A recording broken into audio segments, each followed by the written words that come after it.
Sumainyo ang kapayapaan ng Panginoon. Magandang araw po sa inyong lahat. Muli sa tulong ng Diyos ay sumasaimpapawid ang palatuntunang ang dating daan.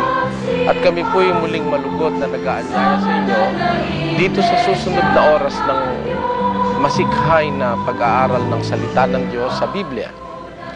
At gaya po ng inyong laging inaasahan mga kababayan, ang ating pong tema ng pag-aaral ay saliksikin ng katotohanan sa gitna ng napakaraming kabulaan ng nagsasalimbayan sa ating panahon.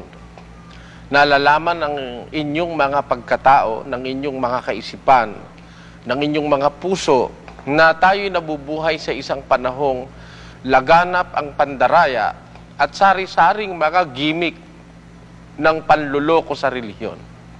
Kaya minamarapat po namin na ang aming kaliitay magamit ng Diyos sa paghahayag ng iba't ibang mga pandaraya sa ating panahon para tayo'y maging mulat sa mga bagay na nauukol sa Espiritu, sa mga bagay na may kinalamnan sa ating mga kaluluwa at higit sa lahat sa mga paraan ng Diyos kung paano tayong magiging dapat sa Kanya. Sapagkat sa atin pong ibig at hindi, mayroon tayong Diyos na haharapin at pagsusulitan sa araw ng paghuhukom.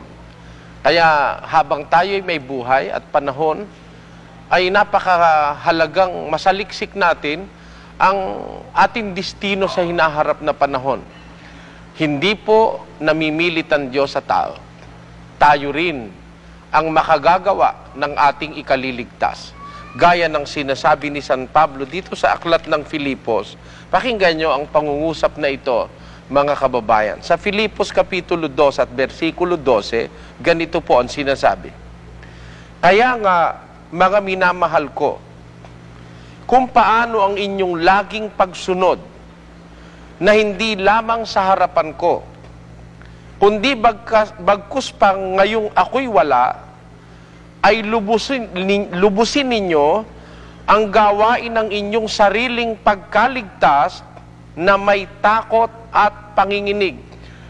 Doon po sa parting ibig kong ipapansin sa inyo, lubusin ang wika ninyo, masdan nyo sa inyong mga TV screens. Lubusin ninyo ang gawain ng inyong sariling pagkaligtas na may takot at panginginig.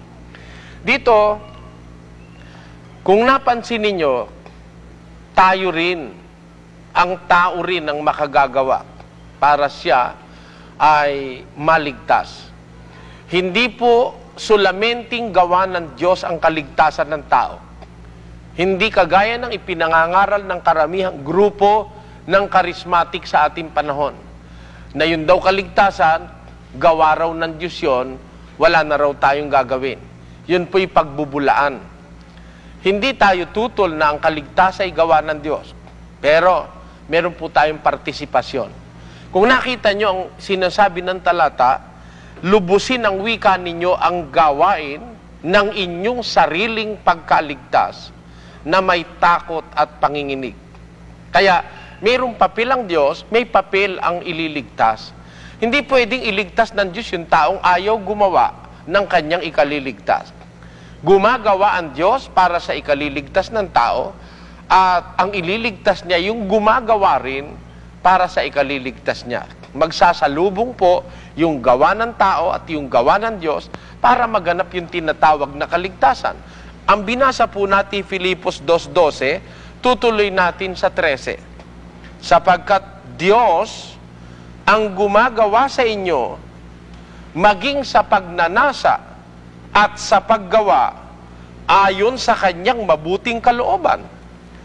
Gawin ninyo ang lahat ng mga bagay na walang mga bulong-bulong o bulong-bulong at pagtatalo. Nakita nyo, mayroong magkaugnay na paggawa ang Diyos na sinasabi sa talata, mga kababayan. Ang sabi ng apostol na si San Pablo, Diyos ang wika ang gumagawa sa inyo maging sa pagnanasa at sa paggawa ayon sa kanyang mabuting kalooban. Kaya naman gawin ang wika ninyo ang lahat ng mga bagay na walang mga bulong-bulong at mga pagtatalo. Kaya may gagawin ng Diyos, may gagawin ng tao para tayo'y maligtas, mga kababayan. Ito pong isa sa dapat nating magawa yung saliksikin natin at unawain ang kalooban ng Diyos. Hindi kailanman tayo ililigtas ng Diyos kung ayaw nating umunawa ng kanyang kalooban. Nandoon po sa pag-unawa natin sa kalooban ng Diyos, sa pagkaalam natin ng katotohanan ang ating ikaliligtas. Gaya ng sinasabi dito sa unang Timoteo, pakinggan nyo sa Kapitulo 2 at versikulo 4, ganito ang sinasabi ng kasulatan. Na siyang may ibig, ang Diyos ang may ibig, na siyang may ibig, na ang lahat ng mga tao'y mangaligtas at mga kaalam ng katotohanan. Yan po ang sinasabi ng Biblia. Ang Diyos ang may ibig, na ang lahat ng mga tao'y mangaligtas. Pero sa isang kondisyon, kailangan makaalam tayo ng katotohanan.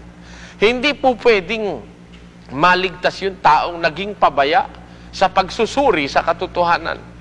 At yan po ang layunin ng aming pagtatanghal sa palatuntunang ito, na imulat ang tao sa paghahanap ng katotohanan. Alam nyo, tungkulin po natin yan bilang mga tao. Kung paanong hinahanap natin ang ating ikabubuhay, hinahanap natin ng pagkain, pananamit, iinumin, hinahanap natin sa araw-araw ang lahat ng ating mga tinatawag na necessities in life, yung mga prime necessities in life. Araw-araw po hinahanap ng tao yan. Hinahanap din ng tao ang kanyang makakasama sa buhay, yung kanyang magiging asawa. Ano pat dito sa mundo, lahat ng bagay na kailangan ng ating pagkatao ay ating pong pinagmamalasakitang hanapin araw-araw ng ating buhay. Pero ang isang nakakaligtaan pong hanapin ng Diyos, ng mga tao ay ito. Dito sa isang talata ng Gawa ng mga Apostol, ganito ang sinasabi ng banal na kasulatan sa 17 at 24, 26 patuloy sa 27. Ganito po ang sinasabi.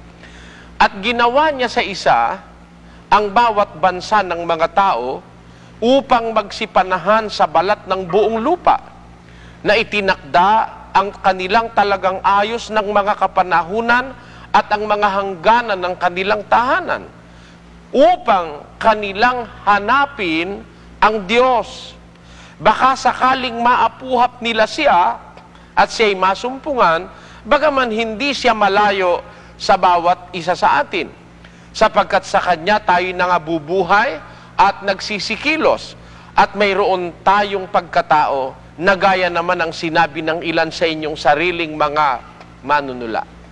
Dito po, ipinakikita ang intensyon ng pagkakalikha ng Diyos sa tao. Ginawa ang wika niya sa isang bawat bansa ng mga tao upang magsipanahan sa balat ng buong lupa, na itinalaga ang kanilang talagang ayos ng mga tahanan at mga hangganan ng kanilang tahanan upang kanilang hanapin ang Diyos. Baka sakaling maapuhap nila siya, bagaman hindi siya malayo sa bawat isa sa atin. Kaya, yun pong pinakamahalagang bagay na hanapin ng tao, yung Diyos na pinagkakautangan niya ng lahat ng bagay sa kanyang buhay.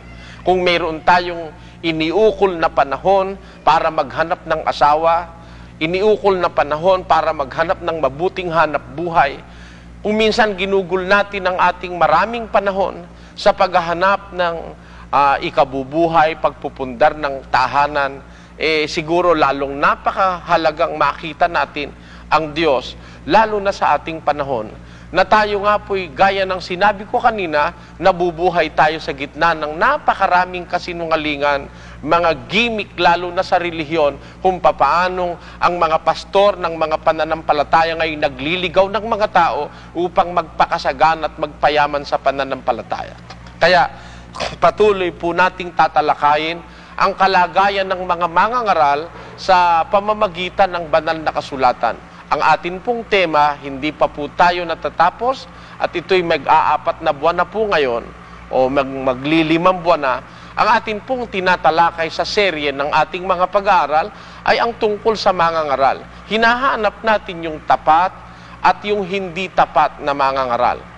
Tinitignan natin sa Biblia yung mandaraya at yung nagtatapat, yung nangloloko at yung nagtatapat. Hinahanap natin yung mga mangangaral na kaya nangangaral ay dahil sa salapi, ipinangangalakal ang salita ng Diyos. At hinahanap din naman natin yung mangangaral na ang layon sa pangangaral ay iligtas ang ating mga kaluluwa. Aalamin po nating patuloy, gaya ng aming ipinangako sa inyo, mga kababayan, yung ukol sa isyu ng pangangaral ng babae sa relihiyon. Isa pong katotohanan hindi ko na dapat pong isa-isahin at hindi ko na dapat na bigyan pa ng ebidensya sapagkat alam na ninyong lahat na may mga pananampalatayang wala po silang mangangaral na babae. Walang babaeng nagsasalita sa kanilang mga pulpito. Walang babaeng nangangaral ng salita ng Diyos sa gitna ng kanilang samahan. Ang isang matinding halimbawa nito'y ang iglesyang kinagis na natin, ang Iglesia Katolika. Kaya walang inuordinahang pari. Wala kayong nakitang paring babae, wala kayong nakitang babaeng kardinal, o bagaman merong isang babaeng naging papa sa Roma. At yan siguro nakalingid yan, nakatago yan sa kaalaman ng pangkalahatang Katoliko.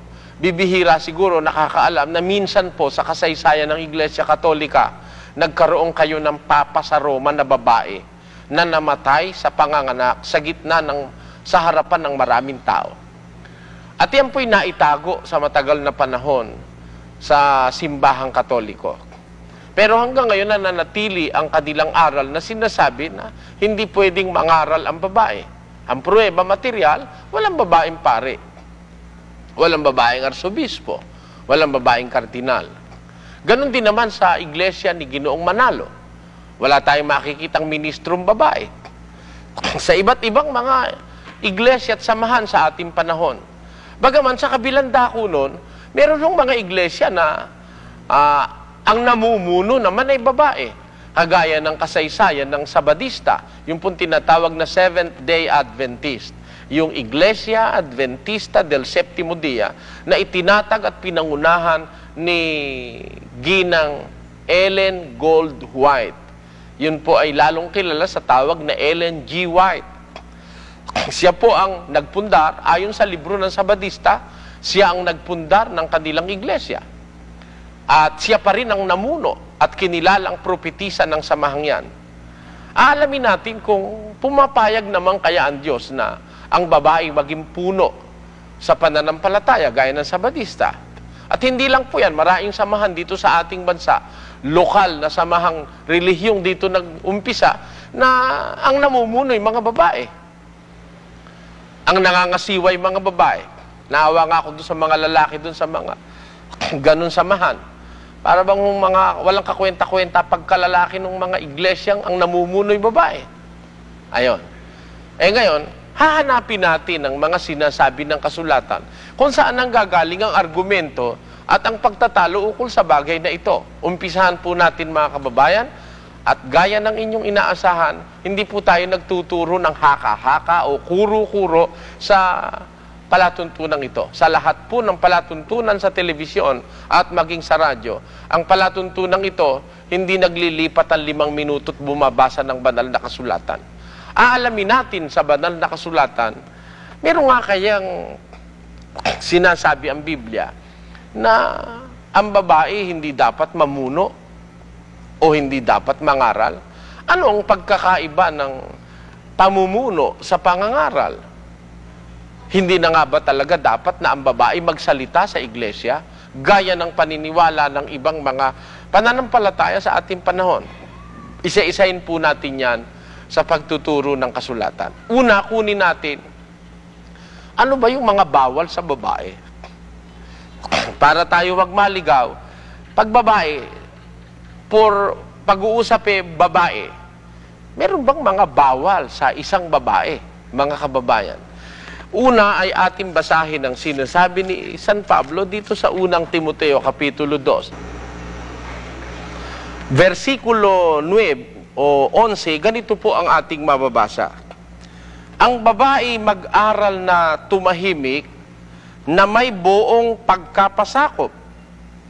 Ngunit hindi ko ipinahihintulot na ang babae ay magturo ni magkaroon ng pamumuno sa lalaki, kundi tumahimik. Sapagkat si Adam ay siyang unang nilalang saka si Eva. At si Adam ay hindi nadaya, kundi ang babae ng madaya ay nahulog sa pagsalangsang. Dito mapapansin nyo, mayroong ipinagbabawal sa babae tungkol sa iglesia. Ang sabi, ang babae ang wika, mag-aral na tumahimik na may buong pagkapasakop. Hindi ko ang wika ipinahihintulot na ang babae ay magturo o magkaroon ng pamumuno sa lalaki, kundi tumahimik. Sapagkat, ito po ang dahilan ni San Pablo, ang lalaki, si Adam, ay siyang unang nilalang saka si Eva. At ang babae ay hindi, ang lalaki ay hindi nadaya, kundi ang babae ng madaya ay nahulog sa pagsalangsang.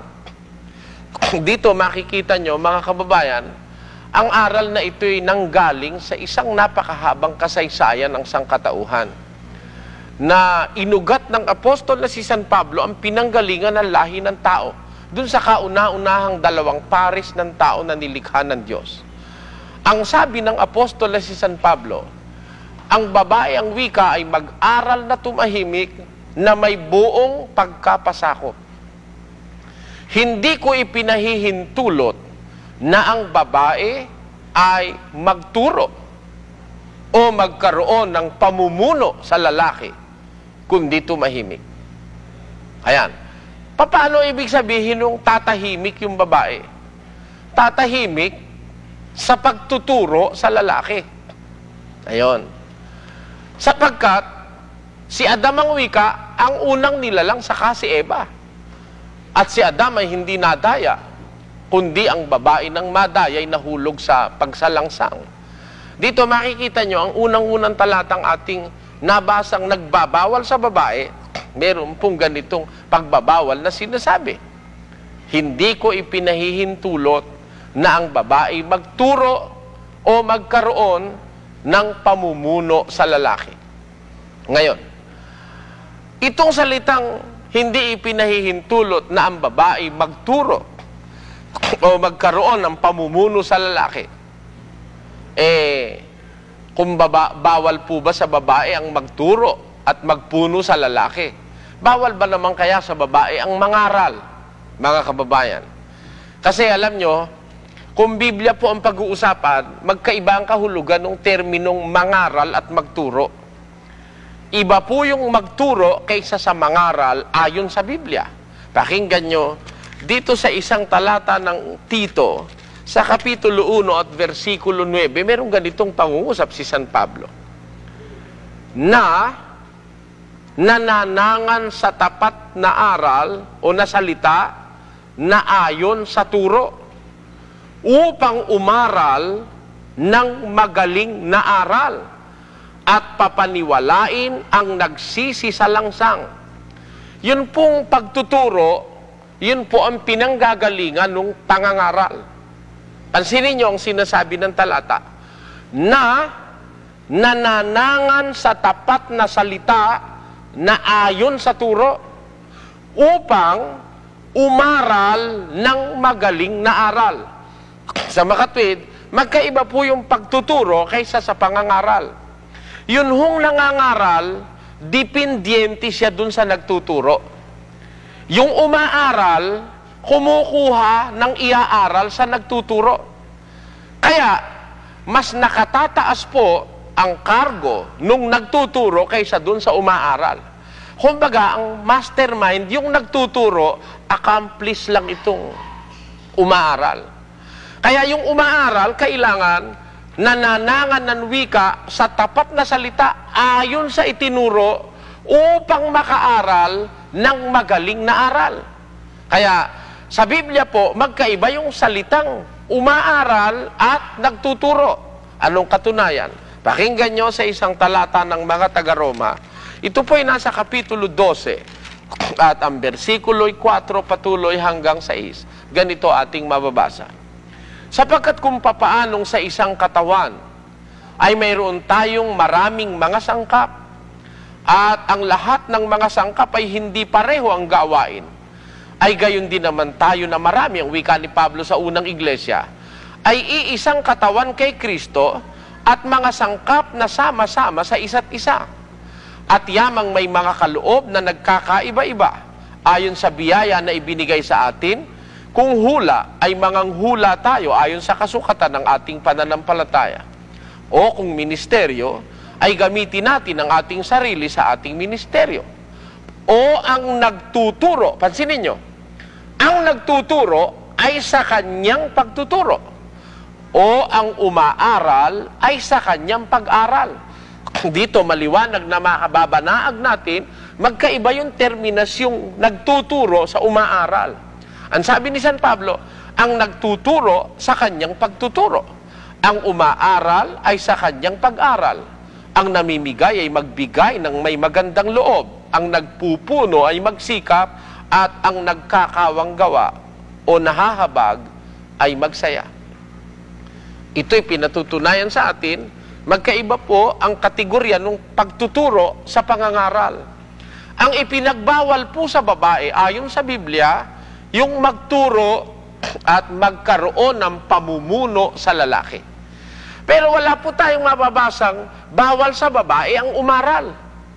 Uulitin ko po ang talata na ating binasa kanina na nagbabawal sa babaeng magturo at magpuno. Ganito ang sinasabi sa unang Timoteo kapitulo 2 at versikulo 11. Ang babae mag-aral na tumahimik na may buong pagkapasakop. Ngunit hindi ko, pansinin nyo, hindi ko ipinahihintulot na ang babae ay magturo ni magkaroon ng pamumuno sa lalaki, kundi tumahimik. Dito ang ipinagbabawal po'y dalawang bagay. Hindi ipinahintulot sa babae ang magturo o magkaroon ng pamumuno sa lalaki. Ang bawal po sa Biblia, magpuno ang babae at magturo.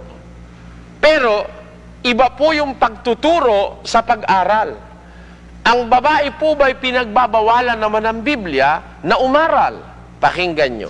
Dito sa isang talata ng unang Korinto, ganito po ang pagtatapat ng apostol na si San Pablo sa kapitulo 11 at versikulo 4 hanggang 5, patuloy sa 14 hanggang 15. Ganito po ating mababasa. Ang bawat lalaking nananalangin o nanghuhula na may takip ang ulo, ay niwawalan ng puri ang kanyang ulo.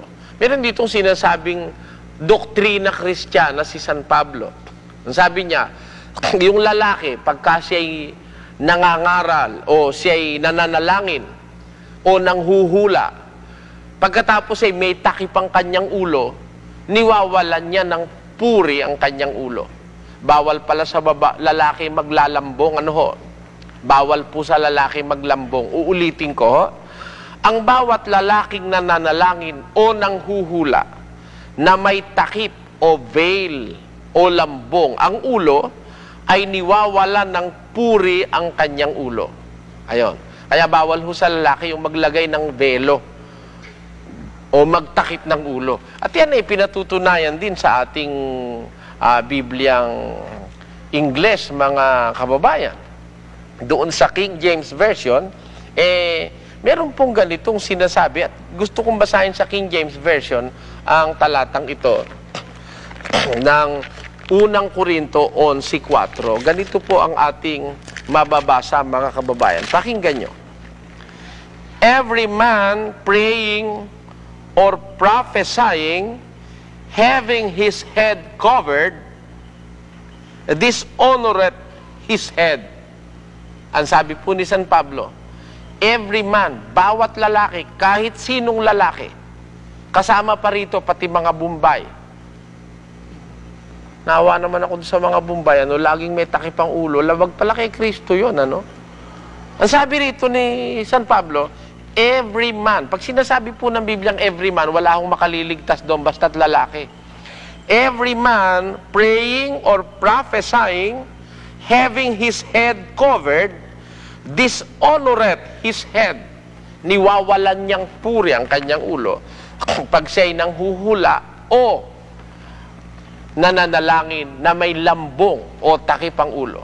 Pero ano po ang ibig ituro? Tuloy po natin sa 5. Datapwat ang bawat babaeng nananalangin o nanghuhula na walang lambong ang kanyang ulo, niwawala ng puri ang kanyang ulo, sapagkat gaya rin ng kung kanyang inahitan. Dito pala, pagka naman babae nang huhula o nananalangin, walang lambong, niwawala naman niya ng puri ang kanyang ulo. That means, kailangan pag lalaki mananalangin o manghuhula, kailangan walang lambong. Pero pag babae ang mananalangin at manghuhula, kailangan may lambong. Yan, tatandaan nyo.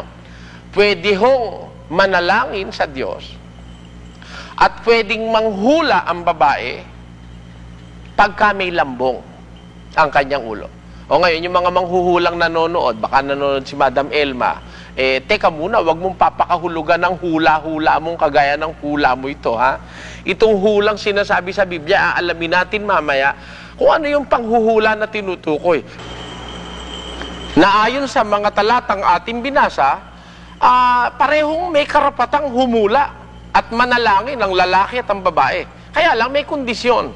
Kailangan pag lalaki ang manghuhula o lalaki ang mananalangin, kailangan walang lambong ang kanyang ulo. Sapagkat pag nanalangin siya o nanghula na may lambong ang kanyang ulo, niwawalan niya ng puri ang kanyang ulo. Ngunit pagka babae naman ang mananalangin o manghuhula at walang lambong ang ulo, niwawalan niyang puri ang kanyang ulo. Entonces, kailangan pag mananalangin o manghuhula ang isang babae, kailangan meron siyang lambong sa ulo. Pag lalaki ang mananalangin o manghuhula, kailangan wala siyang lambong sa ulo. Ibig ko ipapansin sa inyo, mga minamahal na mag-aaral ng Biblia, na yung sinasabi ritong panghuhula, karapatan ng lalaki at karapatan ng babaeng humula o manghula. Kaya lang, merong requisite sa isang babae na nanghuhula o nananalangin. Kailangan pag babae ang mananalangin at manghuhula, maglambong siya.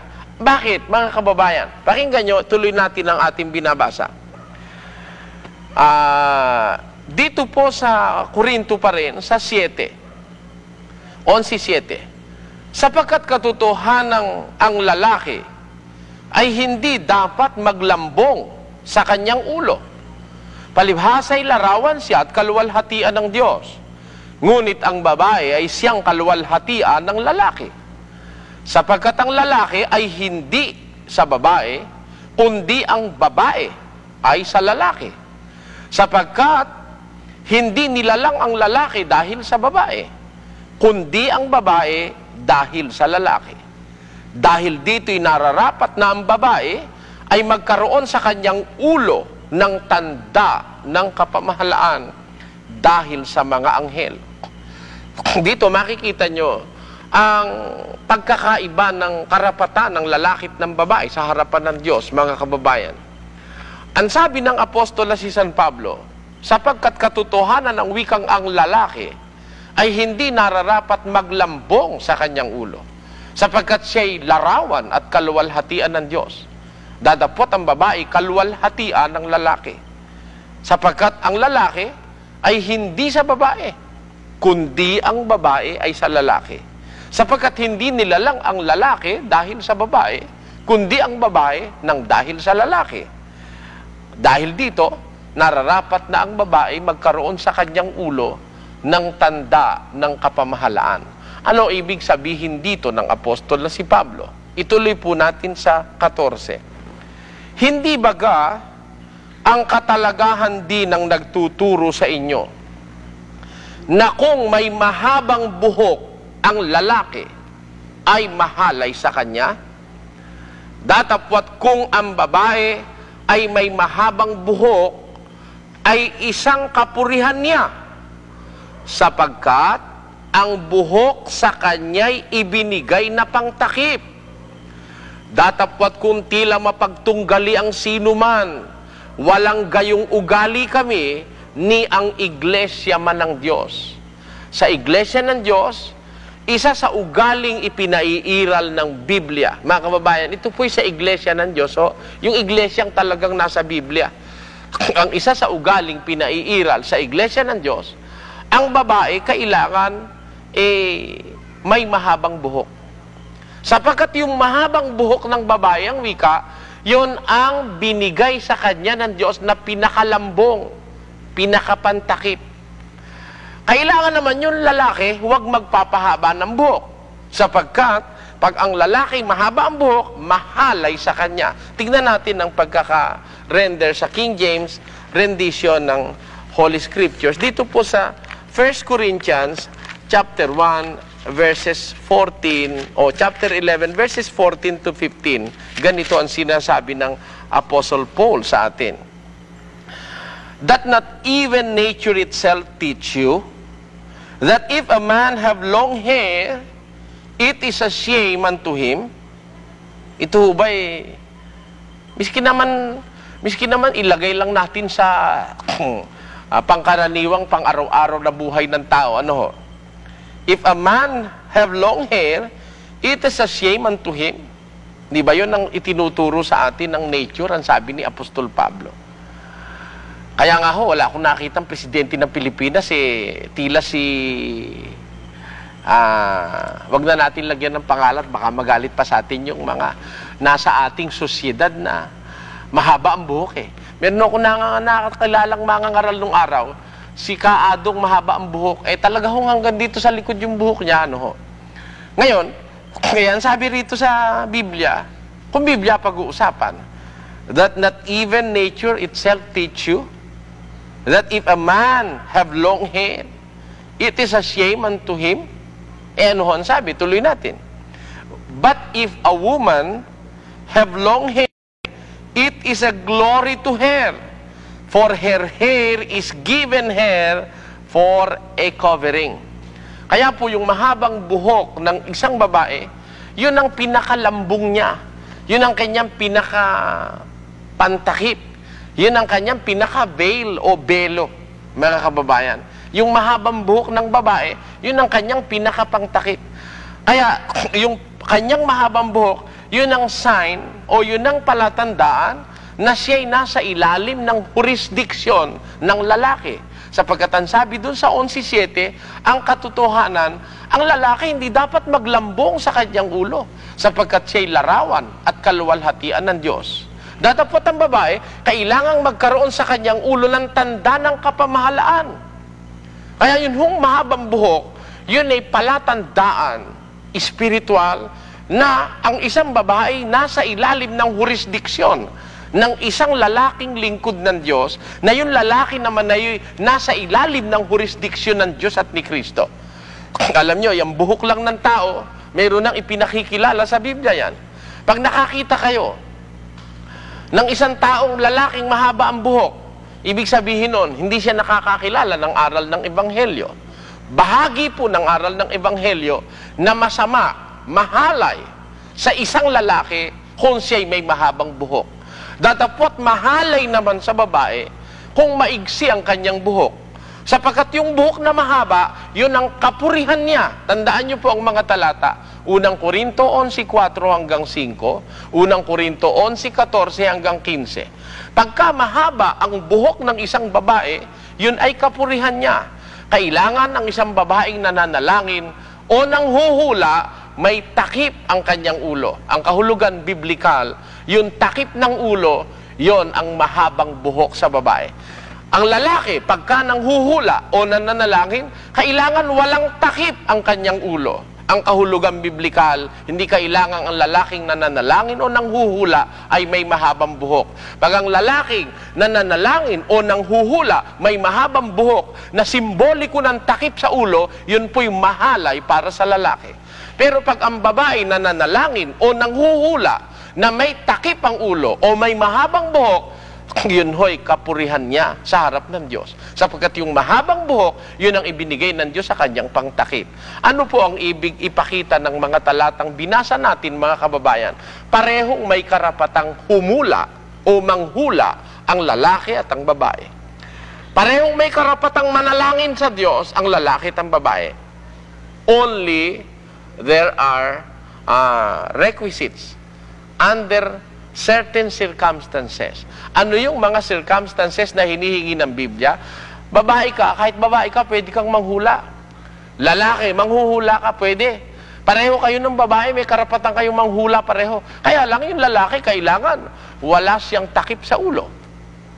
Dadapat yung babae, pag manghuhula, kailangan may takip ang kanyang ulo. Kailangan meron siyang mahabang buhok, sapagkat yung mahabang buhok, yun ang ibinigay ng Diyos sa kanyang pangtakip. Kaya po ang mga kapatid namin sa samahang ito, pag babae, kailangan yung buhok niya, wag niyang puputulin ng hanggang batok. Kung lalaki naman, kailangan pagupit siya.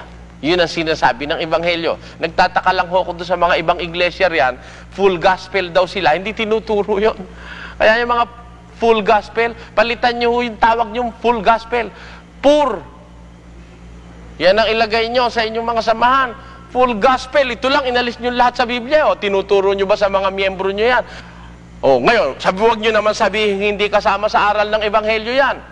Yung Evanghelyong sinabi ni Pablo sa mga taga-Korinto, mandaraya, manluloko, ministro, na sabihin niyang full gospel siya, pagkatapos hindi niya tinuturo yung aral tungkol sa buhok.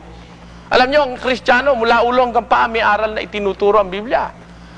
Pagka ang babaeng mananalangin, o manghuhula, kailangan na siya ay may mahabang buhok. May takip ang kanyang ulo.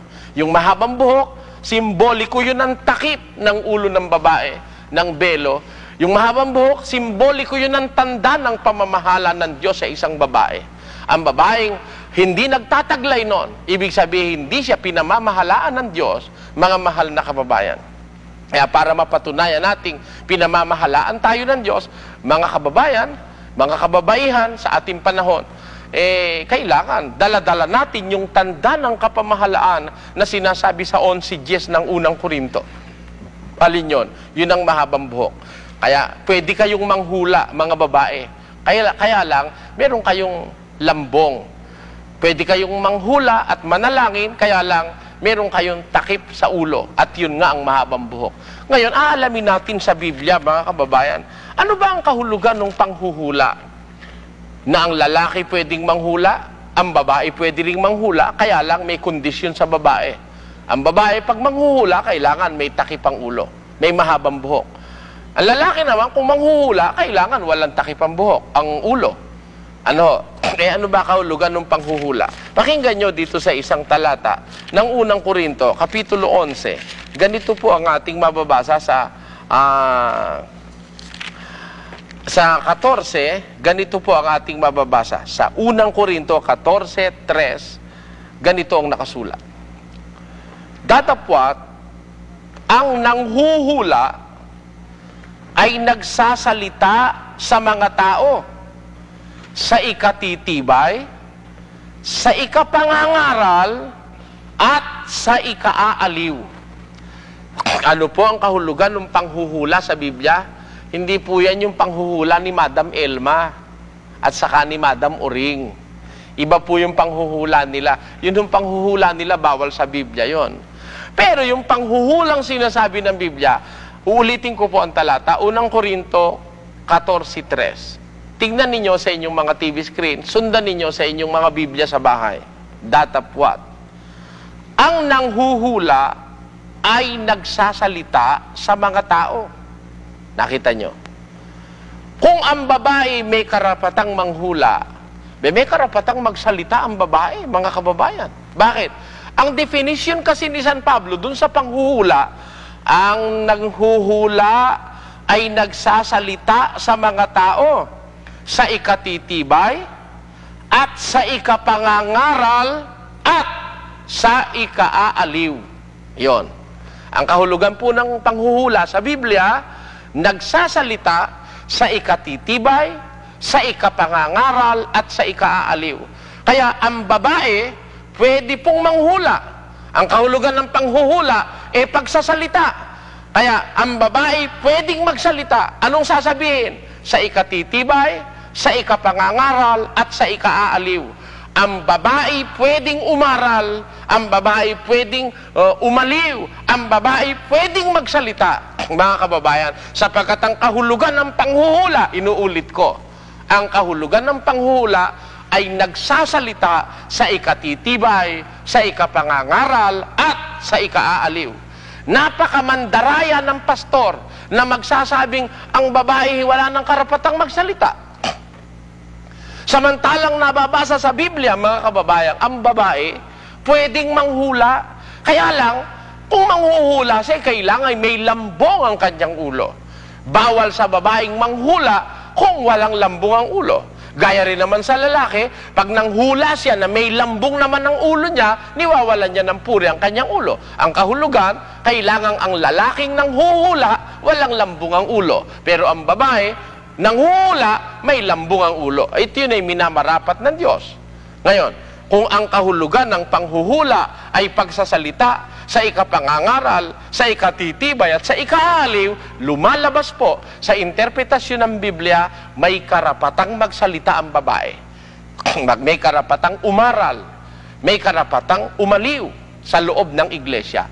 Hindi lang ipinahihintulot sa babae ang magturo o magpuno sa lalaki. Yun po ang bawal sa babae.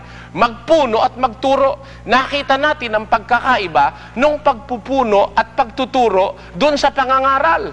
Yung pagtuturo at pangangaral, magkaibang termino ng Biblia. Ang pangangaral nanggagaling doon sa pagtuturo. Kaya magtuturo ang lalaki, yung itinuro sa babae, pwedeng ipangaral ng babae yung naituro sa kanya nung nagpupunong lalaki. Bawal na yung babae ang magpuno at patapos siya pa magturo sa lalaki. Kagaya ng ginawa ni Ellen G. White ng mga Sabadista o ng Seventh-day Adventist. Kaya po yan Seventh-day Adventist, kahit saan nyo dalhin yan, mali ang iglesia na yan. Hindi ho tama yan. Miski sa abulo yan, napakamali yan. Biro mo, kumulekta ng abuloy, 17, wala naman sa Biblia yung 17 abulo yan na yun. O, yan pang ninegosyo na lang sa relihiyon yan. Pero sa Biblia ho, yung umpisa ng Seventh-day Adventist, umpisa pa lang mali na. Kumbaga sa naglalala ng banig, pagka mali yun sa umpisa, hanggang matapos mali, kamali, mali ang po yun. Hanggang matapos. Ano po ibig kong sabihin, mga kababayan? Yung pagpupuno at pagtuturo ng babae, bawal po sa Biblia yon. Na sa kanya manggaling ang turo, siya ang mamuno, bawal yon. Pero yung babae, tinuruan, yung itinuro sa kanya, ipinangaral niya o iniaral niya, hindi po masama yun. Sapagkat yung babae may karapatang manghula, na ang kahulugan ng panghuhula ay pangangaral sa mga tao, sa ikatitibay, sa ikapangangaral, at sa ikaaaliw. Ayan po. Ngayon, meron hong sita sa Biblia na tila sa pagkaunawa ng iba, kumokontra rito. Wala raw karapatang magsalita ang babae. Nakita natin, ang babae may karapatang humula o manghula. Na ang kahulugan ng manghula, magsalita sa ikapangangaral, sa ikatitibay at sa ikaaaliw. O meron silang nabasa, bawal daw magsalita ang babae. Puntahan ho natin para ating maunawaan. Ito'y nasa unang Korinto 14:34. Ganito ating mababasa. Ang mga babae ay magsitahimik sa mga iglesia, sapagkat sila'y walang kapahintulutang mangagsalita, kundi sila'y pasakop gaya naman ang sinasabi ng kautusan. Ayan ito ho ang pangunahing batayan ng Katoliko, ng Iglesia ni Manalo, na sabihing wala raw karapatang babaeng mangaral. Ito ang kanilang kinukuhan talata. Uunawain natin sa Biblia ho. Kasi kung ito'y gaya ng pagkaunawa nila, ang kahulugan nito, lalabas si San Pablo mismo, kinokontra niya yung kanyang sarili. Bakit ho? Siya may sabi, may karapatan namang manghula ang babae. Kailangan lang nakalambong. May karapatan ang babae manghula, kailangan lang nakalambong. Ang panghuhula pagsasalita tapos dito mababasa natin, ang babae kailangan wag magsasalita. Ganun ba kahulugan nito? Ituloy po natin. Uulitin ko at ituloy natin. ang mga babae magsitahimik sa mga iglesia, sapagkat sila'y walang kapahintulutang mangagsalita, kundi sila'y pasakop, gaya naman ang sinasabi ng kautusan. At kung ibig nilang maalaman ang anumang bagay, ay magtanong sila sa kanilang asawa sa bahay, sapagkat mahalay na ang isang babae ay magsalita sa iglesia. Dito, pansinin nyo mga kababayan, ang tinutukoy pala ritong babae, hindi basta babae. Hindi naman lahat ng babae nakalagay dito eh. Ang tinutukoy na babae rito, yung babaeng may asawa. At sa kabila ng pagiging may asawa, hindi maalam. Hindi maalam. Ibig sabihin, hindi kumpleto ang karunungan sa Panginoon Diyos. Bakit? Ang sabi, kung ibig nilang maalaman ng anumang bagay, magtanong sila sa kanilang asawa sa bahay. Sapagkat mahalay sa isang babae ang magsalita sa iglesia. Sinong babae ang mahalay na magsalita? Yung may asawa na kulang sa kaalaman. Baka kung magsasalita na may naturuan lubos, ano ho? Alaman sasabihin, ba't magiging mahalay? Ang mahalay magsalita, yung kulang sa kaalaman. Kaya nga kulang sa kaalaman, kung ibig ang wika nilang malaman ng anumang bagay, magtanong sila sa kanilang asawa sa bahay. Di ito yung mga babaeng, mga bago sa iglesia, mga wala pang malay sa banal na kasulatan, wala pang malay na mabuti sa aral ng Diyos, kaya sabi ni San Pablo, mahalay magsalita. Ang totoo po, kung atin pong kukunin ng talagang kasakdalang kahulugan ng talata, miski lalaki na may mahalay ding magsalita kung wala naman sasabihin matino Hindi ba mga kababayan? Lalaki man. Rin mga nagpapakahulugan sa salita ng Biblia naloloko tuloy yung mga tao Babae ka, mahalay magsalita. Lalaki man, mahalay din magsalita Pagka yung pagsasalitain mong lalaki, bobo sa Biblia, kung ano ipagtuturo nun ililigaw lang yung mga tao Mahalay din magsalita yung lalaki, yan ang dapat yung maintindihan. Kahit na macho pa. Pagkatapos kay laki-laki ng katawat, kay laki ng boses, bobo naman sa Biblia. Pagsasalitain mo ba sa iglesia yon? Kung ano ipagtuturo nun? Baka ang ipagtuturo nun puro kawalang yan. Mahalay, napapagsalitain mo yon. At lalaki man, ang magsasalita, pagka naman sa pagsasalitay may lambong sa kanyang ulo, mahaba ang buhok, mahalay din sa lalaki ang manghula at manalangin na may mahabang buhok. Nakita nyo? Kaya hindi dapat na interpretasyon ang pag babae magsasalita, mahalay. Sa Biblia kung kukunin mo ang iba pang mga surrounding context, lalaki man mahalay ding magsalita kung may lambong at wala sa kondisyon. Hindi ba? Ulitin ko.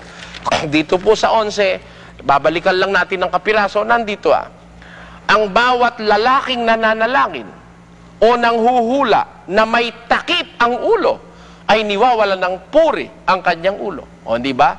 Mahalay din na ang lalaki manghula o magsalita pagka may takip ang ulo o may mahabang buhok.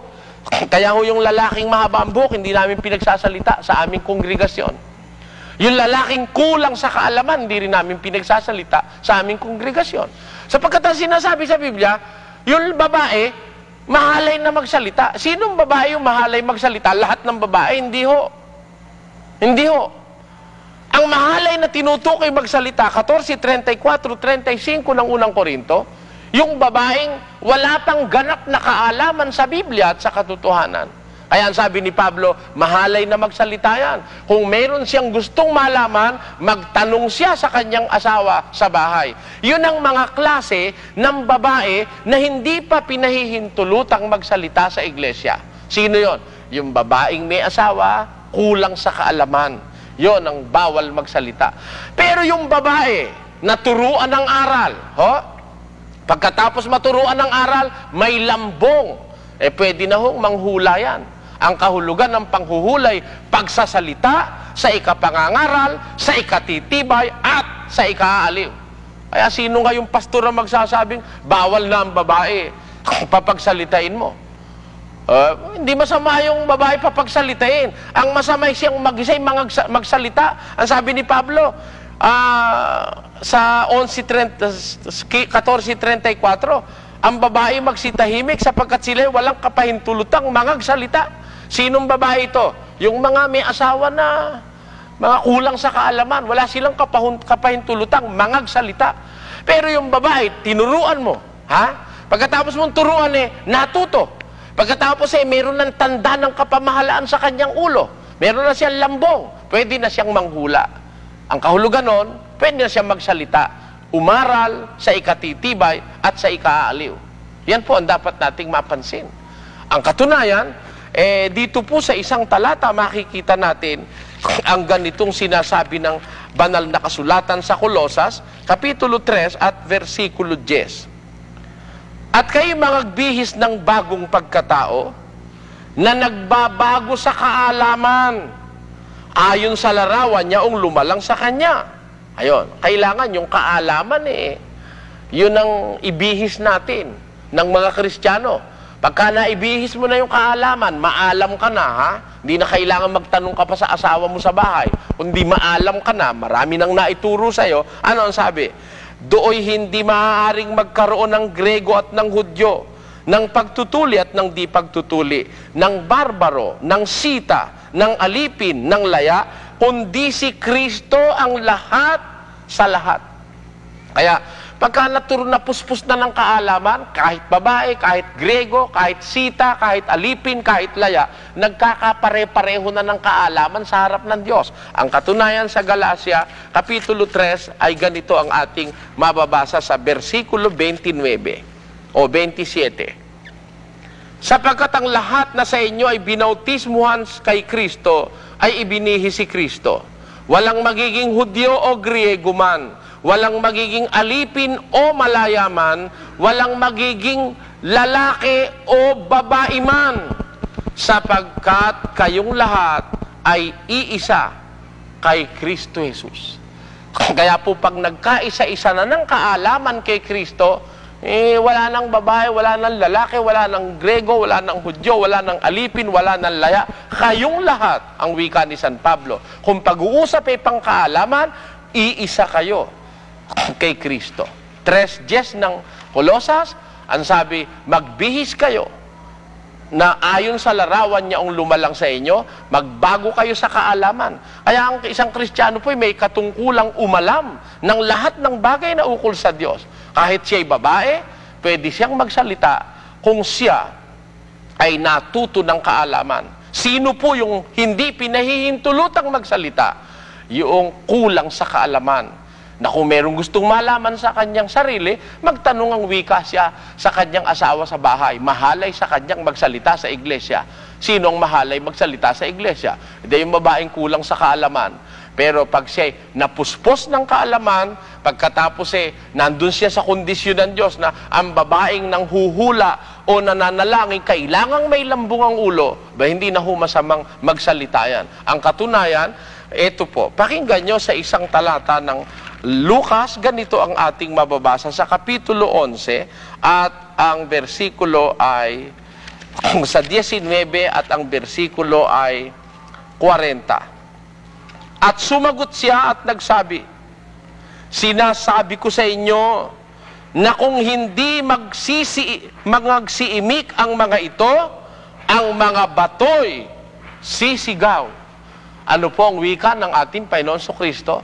Nung sinasabi ng mga Pariseo na, Panginoon, patigilin mo kaya mga alagad mo. Salita ng salita, tinatamaan sila sa kanilang mga maling ginagawa. Merong mga Pariseo na nagsabi, Panginoon, sawayin mo nga yung mga alagad mo. Ang sagot ni Kristo, kung ang mga alagad kong ito hindi magsisiimik, pag ito'y nagsitahimik, kahit bato, sisigaw. Sa kapangyarihan ni Kristo at ng Diyos, pasisigawin kahit bato pagka hindi magsasalita ang mga apostol. Ano ibig sabihin? Kung yung bato pwedeng pasigawin, yung babae pa hindi. O hindi ba? Kaya hindi masama ang babae magsalita. Papagsalitain natin. Sinong mga babae ang ating papagsasalitain sa iglesia? Yung mga babaeng naturuan ng maselang kaalaman sa karunungan, yung babaeng napailalim sa mga kondisyones ng Diyos. Hindi masamang yun ay manghula. Tandaan nyo, ang kahulugan ng panghuhula, pagsasalita sa ikapangangaral, sa ikatitibay, at sa ikaaaliw. Ngayon, aalamin natin kung ang babae may karapatang manghula, kailangan lang kumpleto siya sa kaalaman, pagkatapos nandun siya sa kondisyong may tanda ng kapamahalaan sa kanyang ulo. Meron siyang lambong. Yan ang ating nabasa sa mga talata ng Biblia. Meron bang patotoo sa Biblia na talagang may mga babaeng nangaral ng unang panahon, nagsalita sa mga kapatid at sa mga tao? Meron ba talaga? Ako po'y nalulungkot, wala na tayong maraming panahon.